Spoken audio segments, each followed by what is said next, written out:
आप देख रहे हैं इंडिया टाउन न्यूज, भारत की बात। नमस्कार, आप देख रहे हैं इंडिया टाउन न्यूज। मैं हूं आपके साथ संजना कुशवाहा। स्वागत है आपका हमारे खास बुलेटिन राजधानी सरकार धानी में, जहां हम आपको छत्तीसगढ़ की महत्वपूर्ण खबरों से रूबरू कराएंगे। तो चलिए बुलेटिन की शुरुआत करने से पहले एक नजर डालते हैं हेडलाइंस पर। छत्तीस मंडल निगम के अध्यक्ष उपाध्यक्षों के नाम तय। छत्तीसगढ़ में निगम मंडल की सूची जारी। छत्तीसगढ़ पाठ्य पुस्तक निगम के अध्यक्ष नियुक्त हुए राजा पांडे।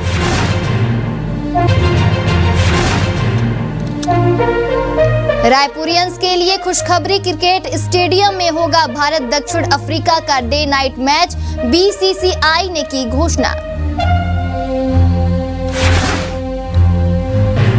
बदला स्वामी आत्मानंद मेधावी छात्र प्रोत्साहन योजना का नाम। स्कूल शिक्षा विभाग ने जारी किया आदेश।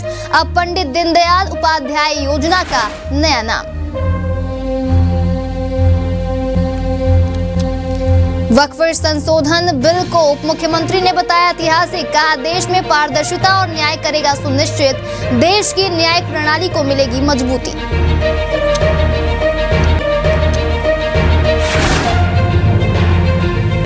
देवेंद्र यादव समेत 7 लोगों पर आरोप तय। एमएलए बोले केवल राजनीति हो रही है, कांग्रेस की सरकार बनी तो केस खत्म करेंगे।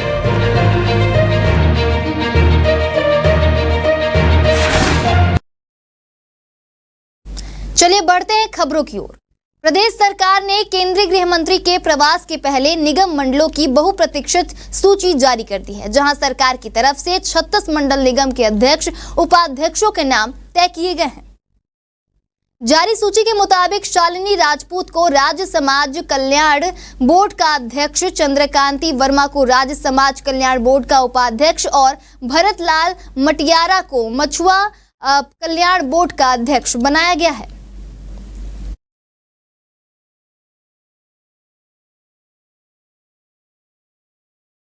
बढ़ते हैं अगली खबर की ओर, जहां स्वास्थ्य मंत्री श्याम बिहारी जायसवाल ने निगम मंडल की नियुक्तियों को लेकर नेताओं की नाराजगी पर प्रतिक्रिया दी है। जहां उन्होंने कहा है कि ऐसी कोई बात हमारे ध्यान में नहीं आई है। अगर कोई विषय आएगा तो पार्टी इसे बैठकर सुलझाएगी। हमारी पार्टी बहुत बड़ी है और सभी के साथ लेकर आगे बढ़ने का काम कर रही है।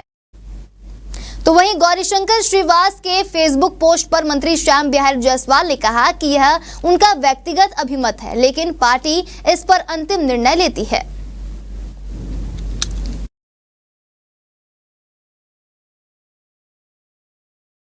भारत और दक्षिण अफ्रीका के बीच डे नाइट वनडे मैच 3 दिसंबर को शहीद वीर नारायण सिंह अंतर्राष्ट्रीय क्रिकेट स्टेडियम में होगा, जहां इसकी अधिकृत घोषणा बीसीसीआई ने कर दी है।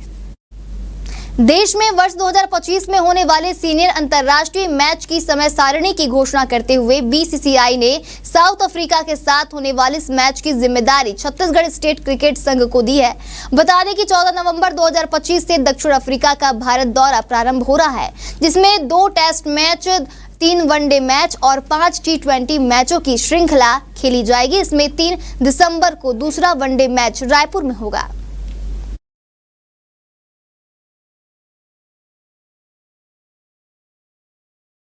छत्तीसगढ़ सरकार ने मेधावी छात्र प्रोत्साहन योजना का नाम बदल दिया है। इस योजना का नाम स्वामी आत्मानंद मेधावी छात्र प्रोत्साहन योजना था। इसे अब पंडित दीनदयाल उपाध्याय मेधावी छात्र प्रोत्साहन योजना नाम दिया गया है। इसका आदेश स्कूल शिक्षा विभाग ने छत्तीसगढ़ माध्यमिक शिक्षा मंडल के सचिव को जारी किया है। बता दें, इस योजना से 10वीं और 12वीं के मेधावी छात्रों को प्रोत्साहित किया जाता है।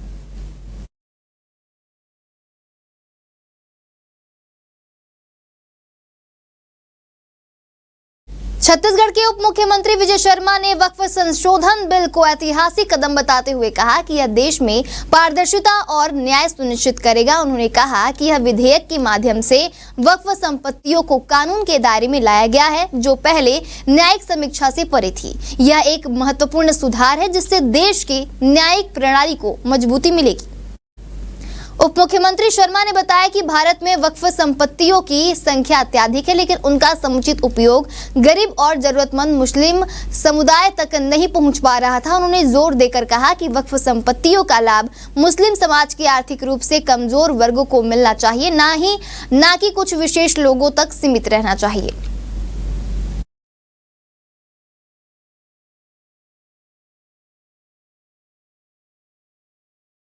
वक्त हो चुका है छोटे से ब्रेक का। जुड़े रहिए इंडिया टाउन न्यूज के साथ। अब खबर आपकी उंगलियों पर, हर खबर पर हमारा नजरिया। इंडिया टाउन न्यूज, भारत की बात। ब्रेक के बाद स्वागत है आपका इंडिया टाउन न्यूज में। चलिए बढ़ते हैं खबरों की ओर।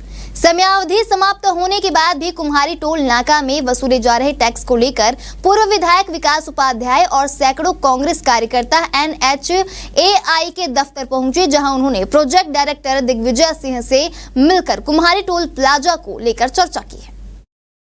इस दौरान कांग्रेस ने टोल नाका को बंद किए जाने को लेकर प्रदर्शन किया। पूर्व विधायक विकास उपाध्याय ने इसे लेकर भाजपा सरकार पर जमकर हमला बोला है। विकास उपाध्याय ने भाजपा सरकार पर हमला करते हुए कहा कि कुम्हारी टोल प्लाजा को निश्चित रूप से भारतीय जनता पार्टी की सरकार का संरक्षण मिल रहा है, जिसके कारण वहां अभी भी अवैध वसूली का कार्य चल रहा है।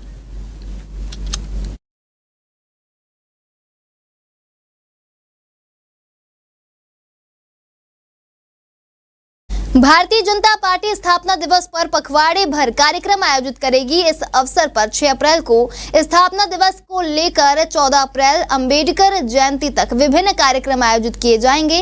इस दौरान एक तरफ जहां भाजपा गांव-गांव तक पहुंचेगी, तो वहीं दूसरी ओर ध्वज फहराकर और सेल्फी लेकर सोशल मीडिया पे कार्यकर्ता अपलोड करेंगे। इस बात की जानकारी भाजपा प्रदेश अध्यक्ष लक्ष्मी वर्मा ने जिलाध्यक्ष और पूर्व विधायक की मौजूदगी में आयोजित प्रेस वार्ता में दी। उन्होंने बताया कि बीजेपी फॉर विकसित भारत टैग का सोशल मीडिया में उपयोग किया जाएगा। 7 और 8 अप्रैल को 2 दिवसीय कार्यक्रम होंगे। वहीं 9 और 11 अप्रैल को मंडल में संगोष्ठी का आयोजन होगा। इसके अलावा कार्यकर्ता सम्मेलन का भी आयोजन किया जाएगा।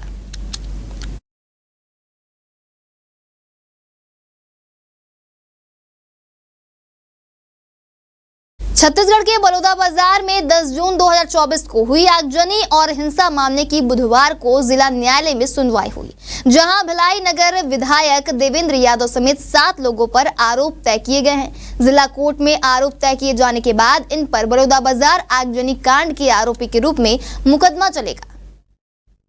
इधर कोर्ट में पेश होने के बाद विधायक देवेंद्र यादव ने कहा कि हमें न्यायपालिका पर पूरा भरोसा है। सरकार ने निर्दोष लोगों को फंसाया है, लेकिन ट्रायल शुरू होने के बाद सभी निर्दोष साबित होंगे। अगर कांग्रेस की सरकार बनी तो इस केस को पूरी तरह से खत्म कर दिया जाएगा।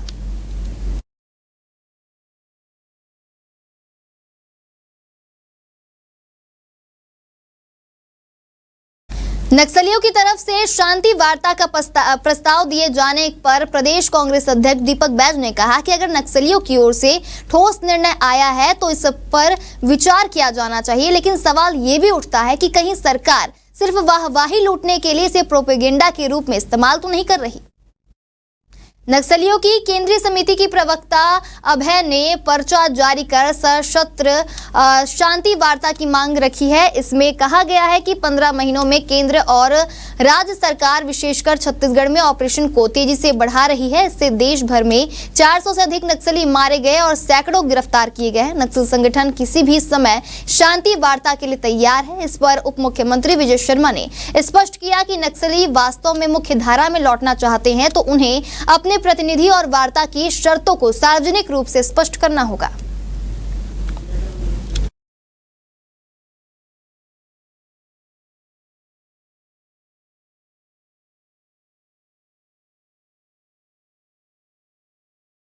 छत्तीसगढ़ में प्रॉपर्टी टैक्स जमा करने की तारीख बढ़ा दी गई है। पब्लिक 30 अप्रैल तक बिना किसी चार्ज के संपत्ति कर जमा कर पाएगी। नगरीय प्रशासन एवं विकास विभाग के अपर सचिव आनंद कुमार पटेल ने आदेश जारी कर दिया है।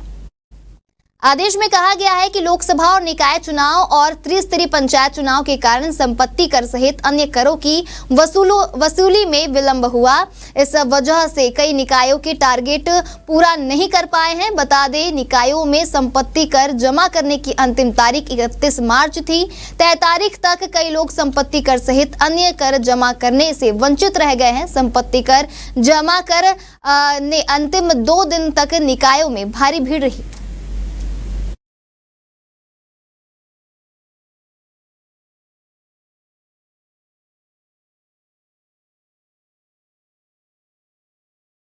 हमारे खास बुलेटिन राजधानी सरकार धानी में फिलहाल इतना ही है। मुझे दीजिए इजाजत और देखते रहिए इंडिया टाउन न्यूज भारत की बात। आप देख रहे हैं इंडिया टाउन न्यूज भारत की बात।